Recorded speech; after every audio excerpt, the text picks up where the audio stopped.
Welcome back, everyone, to the FadeAway podcast. My name is Tate, and I'm joined, of course, here by Gavin. Hello. That was a nice hello.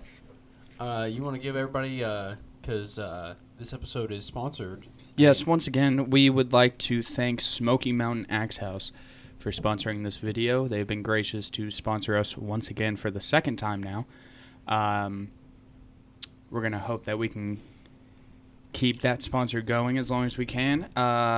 They are a local axe throwing place located here in Alcoa, Tennessee in the Midland Plaza. They have a Facebook page and they actually have a website, so if you're looking to get any more information about what they're all about, you can go to smaxes.com. That's smaxes.com. And again, we want to shout them out. Well, yeah, very glad to have a sponsor here so early on. It's real cool, so. Yeah. All right, and also we did want to apologize for the very inconsistent upload schedule that we've been having. We both have jobs, and so we've had very conflicting job schedules as of right now, but we are going to be doing our best to keep to the one a week as much as we can. We also just went on vacation, so that kind of made things a little bit harder, but we're back now, and we're going to do our best to keep on that once a week schedule. All right. You ready to do some trivia, Tate? Oh, yeah. You want to lead it off? I'll go first this time. All right. Who are the tallest, so the tallest NBA player ever Okay. and the shortest NBA player ever? Muggsy's the shortest player. Okay. He was 5'3", wasn't he? Or, yeah, You're he's right. 5'3". 5'3". You got one of two. And there's two people you can name, so. There's Because I know. three, I think. There's two. There's two people tied for the tallest. I thought Sean Bradley. Sean Bradley's 7'6". Oh, then it's Yao and Nope. Merson. Well, Merson, yeah, Yao's also 7'6". No, Yao's 7'7". No, he's not. He's Yes. 7'6". The other player was Manute Bol. Oh, okay. Manute Bol and George Merson are both tied for the tallest NBA player ever. Although, I think we can make the argument that Yao is not 7'6". I know I said he's. Yao But was I'm almost- talking listed height. I don't know their actual height. I haven't met them in person, and I haven't measured them. But if we're talking like calling Yao 7'6" is like calling Kevin Durant 6'11". He's probably taller. Kevin Durant's listed height is 6'9" still. 6'9", sorry. And he's easily 7 foot or 7'1". He's probably 6'11", 7 foot, I would say. Because when he stands next to DeMarcus Cousins, who is like... He's taller than him. So. All right, good job. I think you've gotten every one of my questions. So. No, I didn't get the Dennis Rodman one. Because you said 3 teams, and I told you I could name 3, but I couldn't name all 5. That's right. And no, you didn't get the Tracy McGrady last week one. Yeah, I don't even remember what that one was. That one was the... he played for at least 3 teams after he left the Rockets, sorry. And I asked you if you could name two of them. And you named the Spurs, but you couldn't name another one. All right, go ahead with your question. All right, so during Steph Curry's rookie season in 2009, 2010, what category did he lead the rookies in? So are we talking just baseline? Like, are we talking points, assists, rebounds, steals, blocks, Yes. and turnovers? Yes. So we're not like 3-point percentage and stuff like that, right? Correct. Okay. He led in assists. That is false. He led in steals then? Yeah, it's steals. Okay. That surprised me, too. I thought it was going to be like 3-pointers attempted or 3-point percentage. Well, he might have, but... Okay. Bonus trivia question. So, All right. Steph Curry, I'm pretty sure, was number 2 for Rookie of the Year. Okay. Who won Rookie of the Year? 2009, 2010? Yes. You should know this. Is it someone that's well-known? He's well-known purely because of his rookie season. Oh, is it Michael Carter-Williams then? No, that was 2012 or 13 that he won it. Purely because of his rookie season? Yeah, he dipped down. You should know this because he played for your team. I could give you one hint and it would give it away, but... Did he? The last team he played for was the Pacers. Yeah, I don't remember him. He got kicked out of the league. Oh, is it? Wait, was it Tyreek Evans? Yeah. Oh, yeah. I completely forgot that he got kicked out of the league. Or he got like it was a 2-year suspension, wasn't it? For smoking the marijuana. the marijuana. All right. I'm surprised you didn't know that. Him and Michael Carter Williams are two people I know of. Because, like, Tyreek Evans has never been necessarily a bad player. He's always been like, solid. You know what I mean? When he was on the Hornets, he was really good. But you mean the Kings? No, Tyreek Evans was on the Hornets, was he? No. Who am I thinking of? I don't know who you're thinking of. Tyreek Evans played for the Hornets. Tyreek Evans yes. did not play for the Hornets. He played for the Hornets. Not the Charlotte Hornets. The New Orleans Hornets. No. Yes. When? Like, when Chris Paul was there. No. Yes. I'm Googling it right now. Am I missing something? I swear Tyreek Evans played for the Hornets. He played for the Kings. That's who he got drafted by. And that was 2009, 2010. And didn't Chris Paul leave in like 2011, 2012? I think it was before that. All right. No, I think it was like 2010 or 11 because he almost got traded to the Lakers. And then the bum-ass commissioner was like, nah. Just look up. I'm Googling it. Yeah.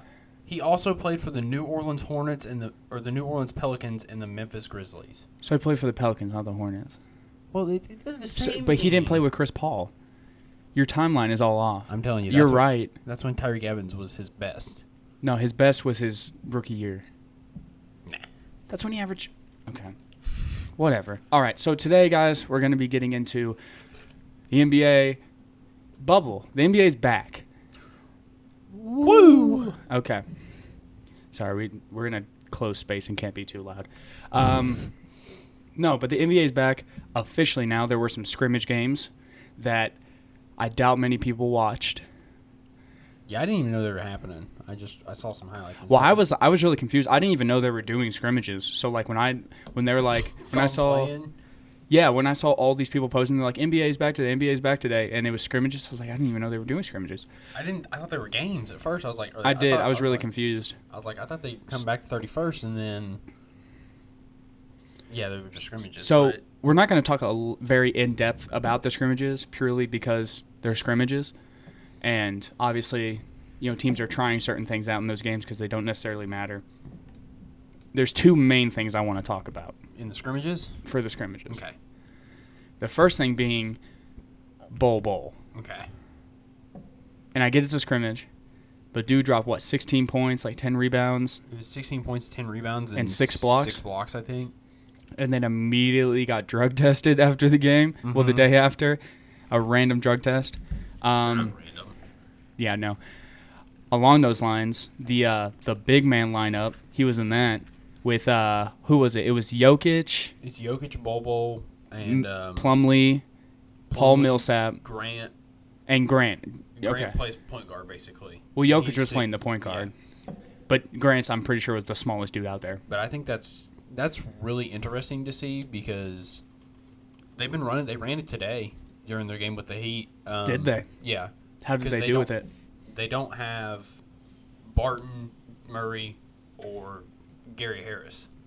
Why don't they have Gary Harris? I think they're all three either injured or... I knew they didn't have Murray. Yeah, I don't know. I saw Jamal Murray on the sideline, so I think he's injured. Yeah, Jamal Murray's injured, I'm pretty sure. But it is really cool to see like a big man lineup almost. Rather than the antithesis, that's the word. Antithesis of it being the Rockets, the no center lineup. Yeah, their center is 6'6". Yeah. And the Nuggets point guard is 7 foot. 7 foot. So the Nuggets are one of my favorite teams just because I really like Nikola Jokic. I really like the young core they've built there. Mm-hmm. And then they still have those veterans like Will Barton, who's been in the league for a while now. And then they have the super young people. Like Murray's still super young. They now have both Michael Porter Jr. and Bol, who are tall-ass guys who can handle the ball really well and shoot and everything. I don't know. Is Michael Porter Jr. playing? Yeah, he's playing, but he got taken out today because he was sucking on defense. Okay. So that's his thing. Like, I don't know. He's so big. I don't know if he's ever actually had to guard someone that's his size. Because in high school, he was obviously super dominant because he's like 6'10" and can shoot over literally anybody. But then he played like a game of college. It was like 1 or 2, and then he hurt his back, and he was out for like the entire year, and then he had to sit out, I think, a little bit of his... Didn't he have heart surgery? No, it was his back. I'll look it up, but I think it was his back. Okay. See how prepared we are for this. No, but I'm excited to see the Nuggets. I don't know how far they will go because, I mean, come on, they got beat by the Trailblazers last year, and look what the Trailblazers are doing now. I still don't think they're going to make the playoffs. Yeah, Michael Porter Jr.'s back injury. Oh, I honestly thought he had heart surgery. That was Sharif O'Neal. That's right. That's why. Okay. I got those two mixed up for some reason. But the Nuggets last year didn't have skinny Jokic, and I'm real excited to watch Jokic play. Skinny Jokic. He's lost a ton of weight, and that's gonna be able to help him. Obviously, he's still slow, but it's gonna help him be able to move the ball and be a little bit more mobile on the court, and maybe space it out a little bit more. Yeah. I don't know. I watched a little bit of the Nuggets game, not very much of it. I mainly just watched the highlights. But the other thing I really wanted to talk about was my pick for the East, the Celtics. Okay. So the Celtics in a scrimmage game went up against the Rockets, but they didn't play their main 6 players. So their starting lineup was Brad Wanamaker, Robert Williams, people like that. Even Taco got some minutes. Mm-hmm. And don't get me wrong, I'm pretty sure the Rockets won by 20. But up until the end of the third quarter, it was honestly a pretty close game, and that scares me for whoever is going to go up against the Celtics because the amount of depth that they have is no other team has that depth. Maybe the Clippers. But I'm talking till the last man on the bench. Mm-hmm. You know what I mean? So they have guys. I also think the Celtics have the best coach in the NBA. In the NBA, yeah. So 100%. I think he knows how to get stuff out of players that aren't almost anyone.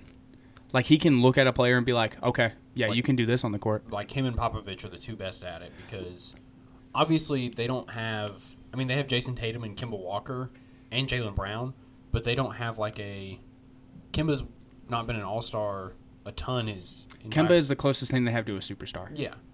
Right now, at least. Right now. They don't have LeBron or AD or any one of the top 10-ish players. I don't think they have a single top 10 player, in my opinion. I don't think Kemba's a top 10. I think he's right. He's probably 11, but you know what I mean?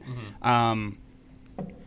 My thing is, so what I find most impressive is Jason Tatum. So after his first year, people were looking at him, how well he performed in the playoffs and in the regular season and everything, and they expected him to have this massive jump in his second year to just be literally a top 10 player. Mm-hmm. Like Luka, basically. Yeah. How Luka is now. So he didn't really perform he still did great in his second year, but he didn't perform, I think, as well as people expected in his second year, but he really stepped it up this year.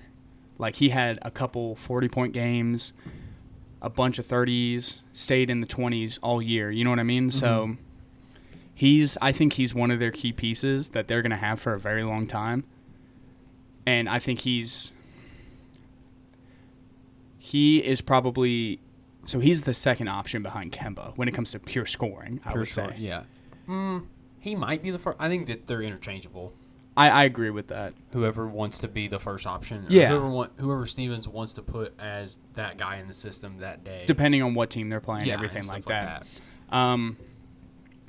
But I don't know. The Celtics, they got probably the best chemistry of any team.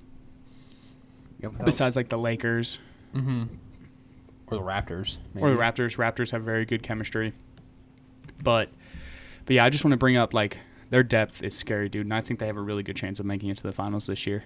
If they keep it, they're obviously keeping it East-West, not like that bracket that was proposed where they were going to reseed everything. So they got to get past the Bucks though. If they lost to the Bucks last night. Mm-hmm.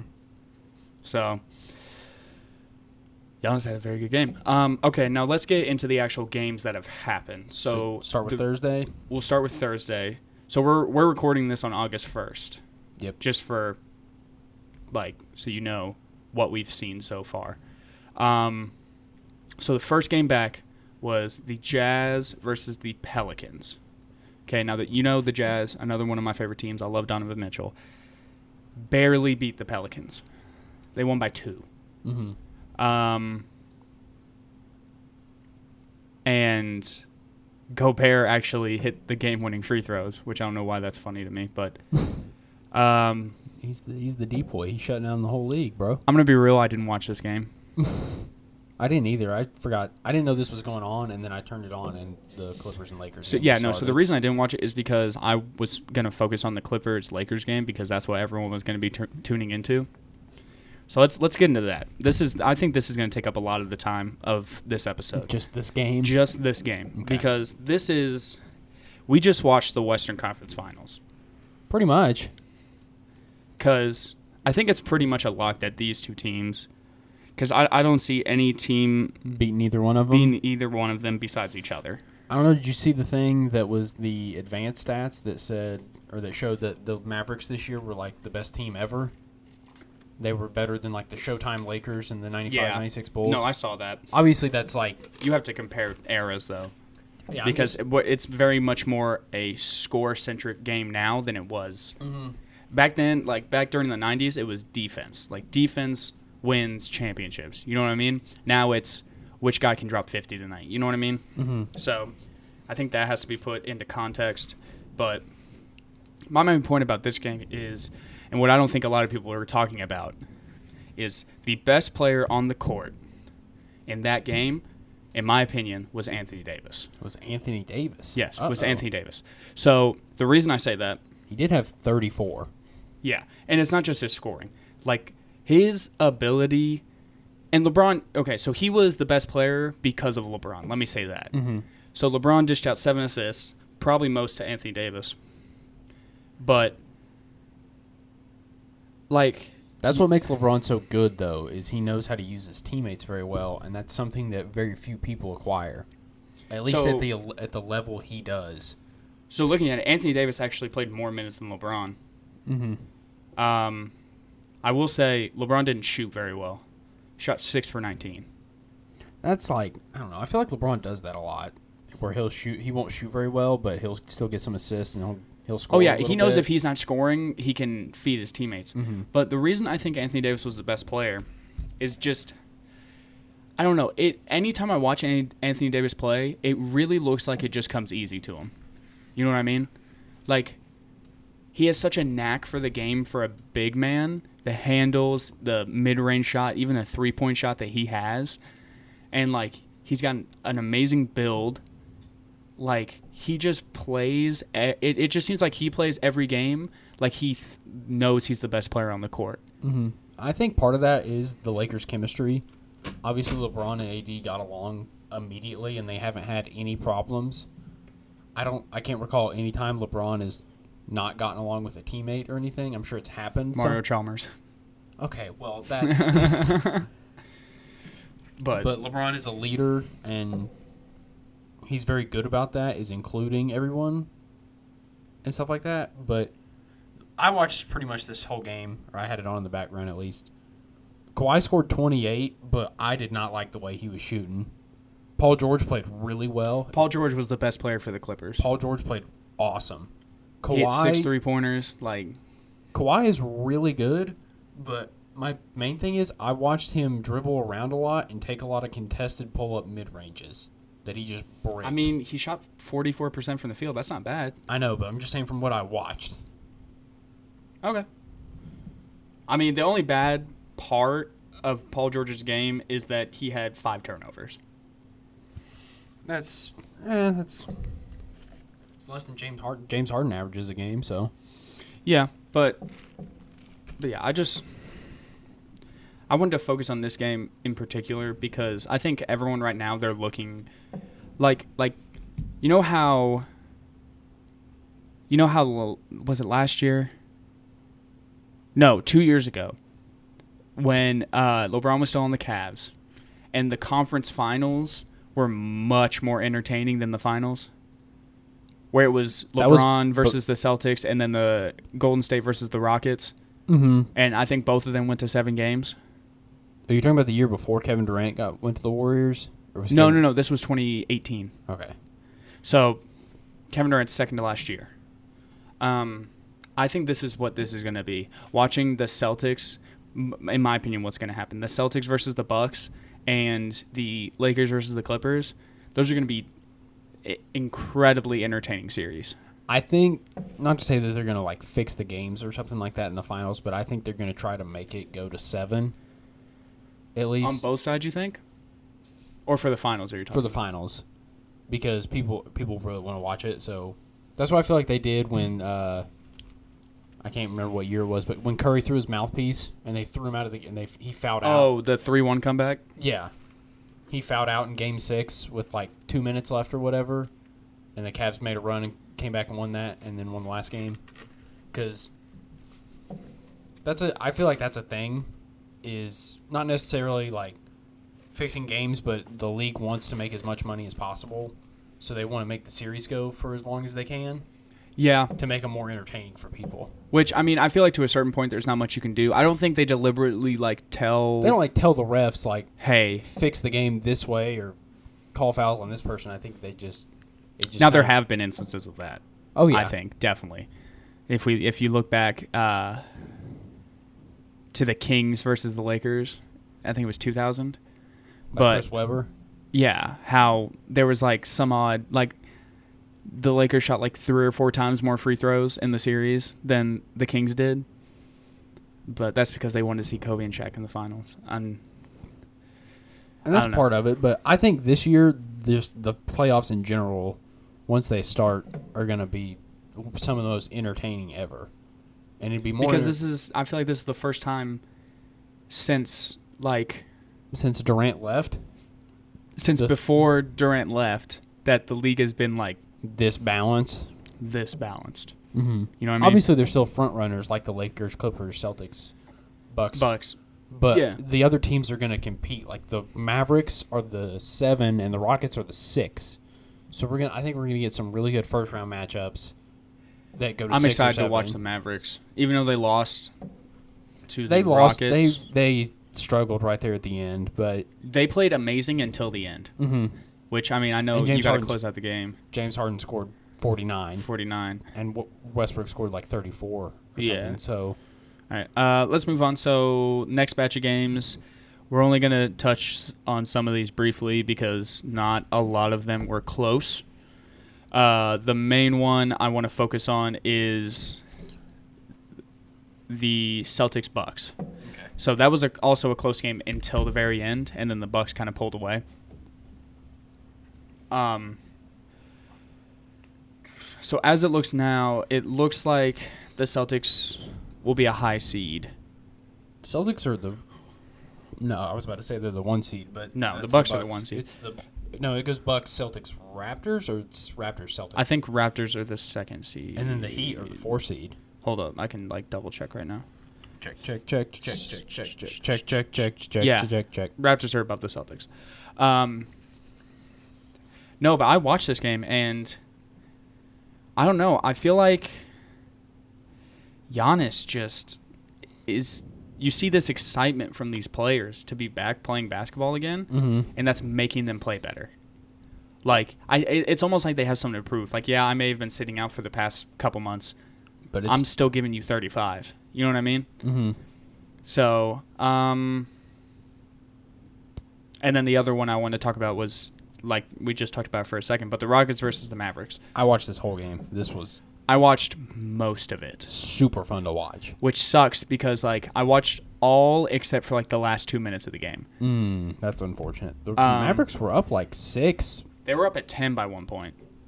With, a minute left, and the Rockets came back and they went to OT, and they just didn't have enough gas in them to keep up. That's the Mavericks' problem. Mavericks struggle with depth. Yeah, they don't... It's Luka, Porzingis. They got Powell, Tim Hardaway Jr. If Seth Curry plays like he did in those scrimmages where he shot 8 for 8 from 3. Yeah, he's another one of their key pieces. He's a wild card, though, so... I want to see him play like he did for the Blazers last playoffs. If he can do that and Luka has a right-hand man like him behind Porzingis, you know what I mean? Especially if they just have him come off the bench. Trey Burke had 31. Did he? Mm-hmm. See, that's the thing, about the NBA is you can have any player just kind of go off almost any night when they decide they want to. Mm-hmm. Luka had a triple-double. He shot, or not shot, he had 28. I mean, Tim Hardaway had 24. Porzingis had 30. Now, these are obviously slightly inflated because it went to OT. But yeah, I mean, Luka had a triple-double with 28 points. Luka is just awesome, man. He's one of my favorite players to watch, and he just has just such a finesse for the game that you don't see from any young players like him. You know what I mean? Mm-hmm. I think that's what's so surprising is that, but I think it's surprising, but it's not surprising because he's 20. I think he's 20 or 21, but I think people need to pay more attention. Not necessarily pay more attention, but just seek out EuroLeague talent. Because EuroLeague, in my opinion, is higher level basketball than It definitely is. college basketball. Yeah, because there's people who play college like all 4 years, and then they can't make it to the NBA quite yet, so they go to EuroLeague and they get their ass kicked. Yeah. So people but you also have a problem with like people. There's Luka, who is probably like the top of the chain for foreign players, and then there's people like Darko. Yeah, it can be hard to gauge sometimes. But because I think that's what makes drafting so interesting is you don't really know. You're taking a shot in the dark. You know a little bit about what they can do, but you don't really know about their full work ethic, and how they're gonna perform in the NBA. Like Wiggins was. They talked. I remember they called him the next LeBron. I remember when Wiggins was getting drafted, they wouldn't shut up about him. And it's the same thing with Zion, except Zion's proved it a little bit. Well, that Andrew Wiggins had a very good rookie year. Mm-hmm. I think Zion has a lot more drive to play basketball. Like, I honestly, there's sometimes, and my dad and I have talked about this, it just sometimes looks like Andrew Wiggins doesn't want to play basketball. Yeah, like, you seen the meme that's like, his mom either said Walmart or basketball, and he said basketball. No, but, like, you look at someone like Ricky Rubio, where, like, the predictions people were making for him because he was like 16 when he went pro, I think, overseas, and people were like, dude, this guy's the next Steve Nash, like, you know what I mean, like crazy predictions like that. Is because the thing is, when you look back, you think, oh, that's crazy, but then you watch, because you can see what he is now. Ricky Rubio is a very solid player. Oh yeah, don't get me wrong, great, one of the best passers in the league right now, but you have to understand, and a big thing I think people don't understand is looking back, when you can't see the future, you can only go based off how they're playing at that time. If they're playing amazingly, of course you're going to make predictions of what they're going to be. You know what I mean? People always expect players to progress. You know what I mean? And some of them just don't adjust well to the NBA. Obviously, some of them find like a spot as like a 7th or 8th man, and they're like part of the rotation, but basketball, I mean, it's hard to gauge which sport is the hardest to play, but I think basketball is the second hardest sport. I don't think that. I personally don't, because I feel like basketball, more than any other sport, like, you see all these pro athletes now in other sports, and then they're like, yeah, I could have gone D1 for basketball, but I just decided to focus on football. You know what I mean? Like, it seems like Mahomes. Well, he did baseball. He was basketball too. Was he basketball too? Okay. Yeah, no. I feel like basketball is almost, because I don't know if it takes nearly as much finesse as other sports like football. Like basketball, now don't get me wrong, basketball is my favorite sport of anything. But like with football, there's just all these technical little things you have to be good at to play at your position. You know what I mean? See, but that's the thing about football though, is that your position, you're not. I feel like basketball is slowly becoming positionless, where anybody can do anything. Like Jokic. Jokic is a very good playmaking big, and that's not very very seen. I feel like not a lot of playmaking bigs in the NBA. Yeah, I agree, but I don't know. I wouldn't say that basketball is the second hardest sport. All right, and then finally we have, so there's 2 games currently going on right now. This is 9:00 p.m. So there's 2 games going on. We won't really talk about those, but I mean the Raptors and Lakers, that should be a good game. That just started. That literally just started. Pacers are down 6 with 10 minutes left, so step it up, boys. Yeah, down by 7. But I watched both the Heat and Nuggets game and the Jazz and Thunder game today. Did not watch the Clippers and Pelicans. The Pelicans, we did that a couple episodes ago. We were talking about how they're literally given an easy schedule. They were going to cakewalk, but they were down like 35 at halftime. But we talked about how their first 2 games aren't easy. I know they weren't easy. But after this, we were talking about how. But still being down 35 at halftime or 40 it was 35 to 45, somewhere in that scoring range at halftime. Oh, I forgot to talk about this, but yesterday, De'Aaron Fox 39 dropped 39 points. Just want to bring that up. I think he's progressed very well from his first year. Yeah. Mm-hmm. But since he's on the Kings, he doesn't get as much attention as someone like Harden. Mm-hmm. Like Harden drops 39. They're like, oh my gosh, look at Harden. But Zion does a behind the back pass. Dude. Dude, I understand. Okay. They literally during the game replayed it like 7 times. Zion is good, but it's the same thing. It happens all the time with the media, with like the mainstream media, where this doesn't sound very polite, but they ride a player to awards basically, or they promote him so much because obviously Zion is probably going to come up and be one of the faces of the league. He'll probably, if he's not become already, a top 5 player in the league at some point. But it's his rookie season. He hasn't played that many games. He's played really well. He has a lot of potential. But just every single SportsCenter poster. It's because I think the thing is like, it's been happening since obviously before now. Like when LeBron came in, he had a Nike commercial before his first game ever happened. You know what I mean? So like, this has happened before. I just don't think it's happened in a while, and that's why it seems so out of nowhere. Mm-hmm. So it's because he's a freak athlete. When you find someone who is like him, the kids have been watching him since he was in high school, and that's the main focus. It's a marketing tool for the league. I think everyone in the league knows that he's good. He's good, and he has a lot of potential, but he hasn't proven that he's a high NBA talent. Yeah. Like, he's not even a top 50 player. You know what I mean? Like, he's not. Because he hasn't proven anything. He's played 21 games. You know what I mean? So. And this is another thing. I fall victim to this. We live in the age of, like, the box score.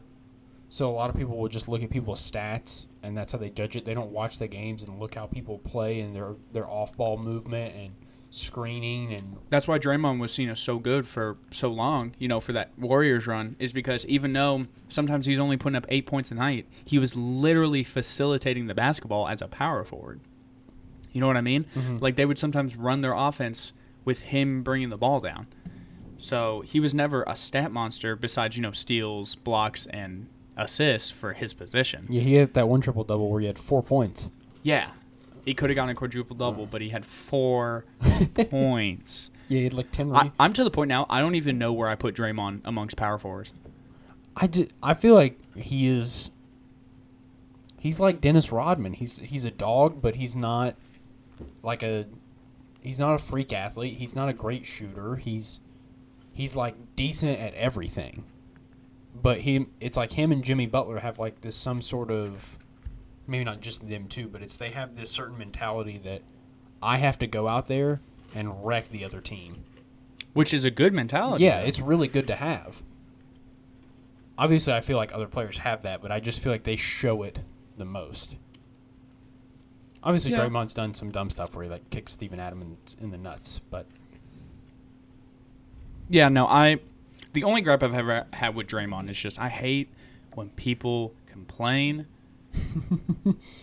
I hate it. I hate it so much when like I literally scream at my TV because I don't like I'm watching baseball. Yeah, I'm a 76ers fan purely because Joel Embiid, he's my favorite player in the league. Okay. But anytime I don't hardcore follow one team. I just kind of scope the entire league.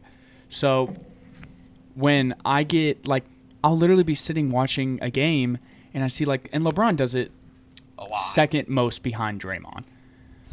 But it's so annoying to see a player who clearly doesn't get fouled, but they feel because they didn't make the shot, they must have gotten fouled. Mm-hmm. You know what I mean? And they freak out. And I literally scream at my team, I'm like, shut up and get on defense. Because, like, if I was a coach and I saw a player spending more time complaining than actually playing defense, I don't care how good of a scorer you are, you're not going to play as much. But here's the thing. If, like, let's say a player, let's say I'm a head coach, and let's say Luka. I love Luka, but let's say he's just causing problems in the locker room. He's causing problems on the court. He's complaining, getting technicals all the time.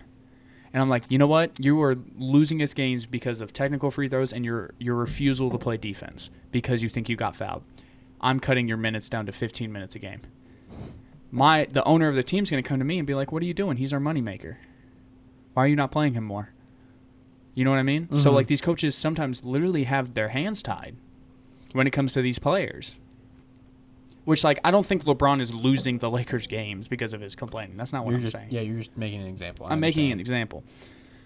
But, that's a tangent. But Thunder playing really well. Thunder played well. Yeah, I was about to say more well than I expected. Obviously, they've played better than everyone expected this entire year. CP3's having an in case you forgot year. And he's like, I'm old, but I'm still here. Yeah. And, I mean, Roberson's only hit a few threes, but if Roberson can shoot and space the floor, I'm just happy he's playing again, man. Mm-hmm. I missed him because I like defensive players. Oh, yeah. And that's what his shtick is. You know what I mean? So, I hope he plays well. I wish the best for him. Nuggets lost. I think the Nuggets are going to struggle if they don't have their front court. Nuggets lost. Yeah, they got... It was tied in the third when they came out of halftime, and the Heat just ran away with it. Clippers killed the Pelicans as to be expected. The Pelicans are not a good team. I don't care, dude. I'm literally not on the Zion train. I think he is. Sorry. I think he is an amazing athlete. I'm just causing problems. I'm dropping stuff. Sorry. I will give Zion the respect he deserves. He's a freak athlete, and he could go down as one of the most freak athletes we've ever seen, just like LeBron has. Mm-hmm. But he could also not. This is just the one bad pivot, and he's done. You know what I mean? Mm-hmm. Like, his knees are proven to not be good. He's had, 2 knee injuries now already? Yeah, he had one at Duke maybe it wasn't a knee injury, but when he blew out of his shoe. It was a knee injury. It was like... And then he did it again when he... In the summer league. Mm-hmm. So, 2 knee injuries. Now, knee injuries are what you look out for in the NBA. It's Achilles, stuff like that. Those are the two main ones. Stuff with your legs. ACL and Achilles. Those are like the two most... And the thing is, his shtick is his athleticism. Mm-hmm. So, if his knees suck, he's done for. Like, look at Greg Oden. The only reason Greg Oden is not in the league right now and having the same accolades as someone like Kevin Durant, because they're in the same draft class, you know what I mean, mm-hmm. is because of his knees. Greg Oden, people don't understand. Like, they call him a bust, and he was, obviously, because he didn't play. Oden was one of the best players in the country coming out of college. Coming out of high school, coming out of college. Like, that's why, people, they're like, why would you pick him over Kevin Durant? Because he was the better prospect at the time. And also, you didn't know that Kevin Durant was going to turn it into... No. Dude couldn't bench press 1. Like, people don't understand is injuries ruin careers. Like, just straight up, they ruin careers. You see so many players who have just been plagued. Derrick Rose would That's probably the biggest one. Would be in the conversation for top 5 point guards ever. Because he tore his ACL, came back, tore his other ACL, and then he tore one of them again, I think. Yeah. He had 3 ACL tears in 3 years. Obviously, Derrick Rose has made a comeback, and he's been playing very well for the Pistons for his situation. Yes. So... I think there was one point where he was playing where he was putting up similar numbers to his MVP season. Dude, that's awesome to me. It's great. Derrick Rose is one of my favorite players, but it's because I feel like Derrick Rose is such a great guy, and he realizes that injuries plagued his career, but he still gets out there and goes after it because he's just I can't even put it into words. I don't know. I understand kids growing up looking at Steph Curry. Oh, I want to be Steph Curry. Well, you can. Just become a great shooter. Zion, dude's lucky. I think we can agree on that. Obviously, people can increase their bounce, but that is like you're born with that's that. That's not he wasn't in the weight room squatting 500 pounds to get a vertical like that. He's also big. He's a bully, obviously, but I think come back to me his third year. His third year, and I will tell you exactly what I think about him. Okay. So mark it down. I'm writing it on the calendar right now. Okay. Well, like we said before, we're very excited to see what happens. I don't know exactly when the playoffs are. Isn't it? They're playing like 8 games, so it'll probably be this week because they're playing basically like noon to 10. I'll look up real quick.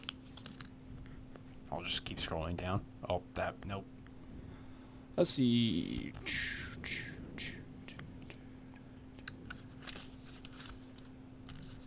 Yeah. Oh, one thing I wanted to mention while he's looking that up. The Clippers-Lakers games, if you watch, I'm sure everyone saw the end of it, where LeBron had Kawhi shook. Kawhi did not know what to do right there, and he threw it to Paul George, and LeBron switched to Paul George and got a stop. And unlike the year LeBron took off last year, he's going very hard on defense. I said this before. He's not going to lose. His team might lose. You know what I mean? Mm-hmm. But he is not going to lose. He will put up probably the biggest fight of his career, in my opinion. I feel like this is kind of a thing. I'll end it off here with this. With LeBron and Kobe, they have the same sort of like mentality, but LeBron is less liked than Kobe, in my opinion. Because hear me out. Not like, but like on the court, I feel like LeBron complains about more calls, and it feels like LeBron doesn't think he gets his way, so people don't like him. And I don't feel obviously I was smaller when Kobe was playing at his height, but I don't feel like I ever saw Kobe do that. I'm sure he did do that, but I feel like Kobe shut his mouth and played. Yeah, he definitely let his game do the talking. Mm-hmm. All right, I have the dates right. So the playoffs are supposed to start August 17th. And it says the semifinals will begin August 31st, and the finals are set to begin September 5th. Wait. Conference finals are September 15th, and then the NBA finals start September 30th. Good save. So, all right, yeah, so we're pretty excited. I'm just going to watch the games, dude. I think there's just a level of excitement. Obviously, like, it's been a while since I've enjoyed watching NBA games as much, but that's purely because I haven't been watching sports at all for a couple months now. Mm-hmm. So, all right, well, we hope you enjoyed today's episode. Again, we would like to give a shout-out to Smoky Mountain Axe House for sponsoring this video. We hope to continue sponsorship with them in the future. If you'd like any more details, you can go to smaxes.com. That's smaxes.com, or they also have a Facebook page. Go over there, give them a like, check them out. Y'all have a nice day.